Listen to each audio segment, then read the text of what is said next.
মধ্যে ছোট লোকের মতো আমি পার্টিতে বসে খাবার খাবো? সুমনা, মেয়ে কি বললা? কেন কানে যায় নাই?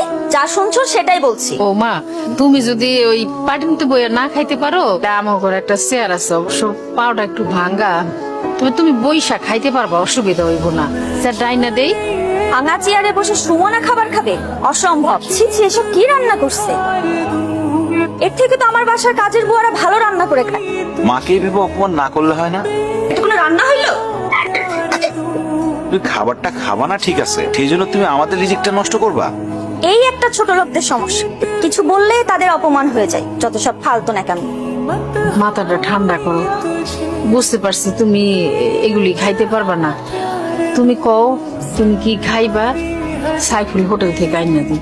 ভাবি, মা তো ঠিকই বলছে, তুমি বড়লোক মানুষ, তোমার এইসব খাবার পছন্দ নাই হইতে পারে। তুমি কি খাবা বলো? ফ্রাইড রাইস আর চিকেন ফ্রাই। মা, সেটা তো মেলা দাম। আমি সারাদিনে যে ইনকাম করি তা দিয়ে তো এক প্লেট ফ্রাইড রাইসও হবে না। এই বাসি পচা গন্ধ খাবার তুমি কোথা থেকে এনেছো? ওই যে আমাকে 3 রাস্তার মোড়ে যে দোকানটা আছে না, সুন্দর করে ওই দোকান থেকে আনছি। আমার সামনে নিজে বানাই দিছে। আমি কি ফুটপাতের খাবার খামে? তোর কাছে বড় কোনো চাইনিজ রেস্টুরেন্ট চোখে পড়ে নাই?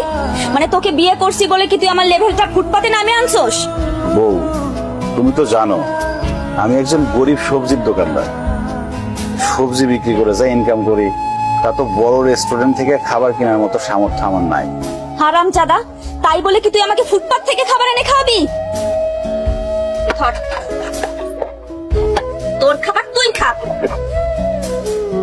তুই এরকম কষ্ট করে আর কতদিন পার করবি? তোরে তো বউ সম্মানও দেন, আর যা মনে হইতেছে বউরে দেখে মনে হয় না বউ সংসার করে। মনে হয় তোর তালা কিনে নিতে চাই। এখানে বালিশের পরিবর্তে ইটকে আমি রাখছি যাতে তোমার মাথা ফেটে রক্ত বের হয়। মানে তুমি আমরা খুন করতে চাও? হ্যাঁ করতে চাই, প্রয়োজন পড়লে তাই করব। আমার ডিভোর্স চাই। বউ, ডিভোর্স ছাড়া তুমি যা চাইবা তাই পাবা। প্রয়োজনে আমি প্রতিদিন অনেক বেশি পরিশ্রম করে তোমার জন্য চাইনিজ থেকে খাবার নিয়ে আসবো, ভালো ভালো খাবার নিয়ে আসবো। আমার না কোনো খাবার চাই না, আমার না তোমার থেকে ডিভোর্স চাই। কারণ তোমার মতো সবজি আলার সাথে না আমার চাই না। কি হলো, এরকম বজ্রপাত হয়ে যাওয়া মানুষের মতো চুপচাপ বসে আছো কেন? কি বলছি কানে যায় নাই? জি, গেছে।